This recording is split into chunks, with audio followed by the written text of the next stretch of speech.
It is time. New York Living Well, where we get to the bottom of buzzwords in the health and wellness space, and today I'm really interested in this topic. This is a very great word. Here to guide us through these terms and explain why you should be fluent in them is Dr. Joshua Lander. He is a clinician, researcher, and adjunct professor at Sacred Heart University. In case you were wondering, yes, his area of expertise is neuroscience regarding rehabilitation and exercise. Huh. Buenos dias, Dr. Lander. Good Sounds morning. fancy. He's very fancy.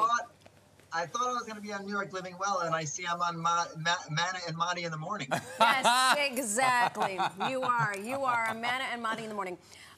We feel a little bit bad, but not that bad, because we have a spread of sugar in front of us, which probably combats this week's buzzword, which is collagen.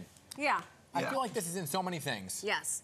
So I asked the Oxford Dictionary, just to see. And the definition it gave me was, collagen is the main structural protein found in skin and other connective tissues, widely used in purified form for cosmetic surgical treatments. Okay, well that sounds like a lot. And I don't understand any of it. So why is this a buzzword?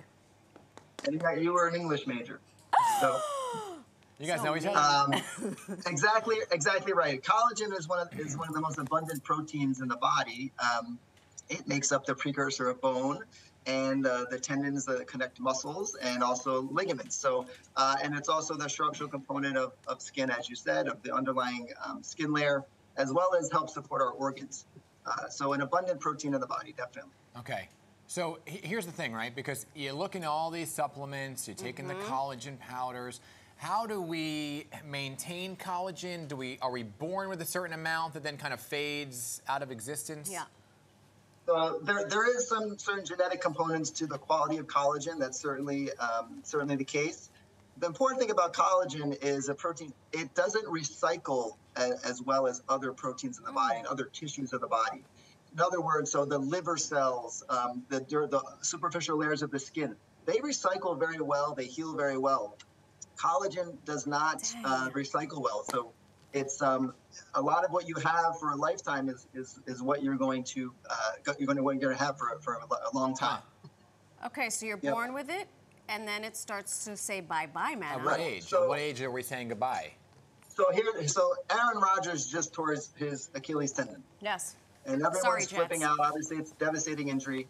An Achilles injury or tear is one of the most common injuries in middle-aged men. Okay. Because of collagen ages, and it loses its pliability, its extensibility. So, those of us in sports medicine, that wasn't really a surprising injury. He's 38. He's middle-aged? Yeah, it happens. It happens. That's middle-aged, babe. Sorry, I hate to be the bearer of bad news. Wow. Woo. Okay. Yeah, you've waited a long time for this. You've waited a long time Just realized it.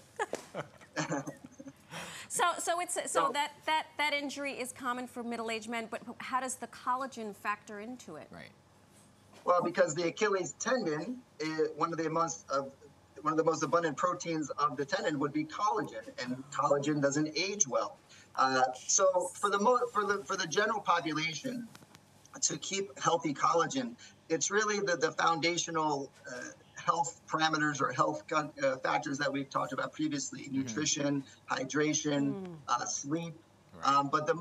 But also the most important thing that, as far as keeping healthy collagen for the joints and the tendons and the ligaments, is resistance exercise. Oh, that's a very important thing to do. Yes. Well, because that all sounds great, right? The resistance and the sleep and the water. But you walk into the store and you get smacked in the face with collagen peptides, right? And it's in whatever brand, whatever canister, and you want to buy it. And it's a powder, it's a capsule, it's a bar, it's whatever it may be. It's a cream. I bought the bar, I bought the darn powder, I put the powder in my coffee every day. I'm seeing no change. Your skin's never looked worse. Never been more droopy. So what happened? What are the supplements doing? So obviously, we live in we want everything yesterday society, and everyone's looking for a pill and a magic bullet, and that's the society that we live in. There are certain supplements that are great. There are certain supplements that are really worthless, right? I would say right now the evidence on collagen, there is some weak evidence that it can help some skin health changes, fine wrinkles and things. But the research has been done by the companies. right? So that's always a risk of bias. Right. Okay. So here's how I like to explain this. So if we're building a house, we need the foundation and we need the structure of the house.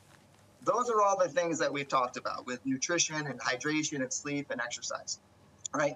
Taking a supplement such as collagen peptide, it's like painting the trim on the windows. It's really not part of like the main.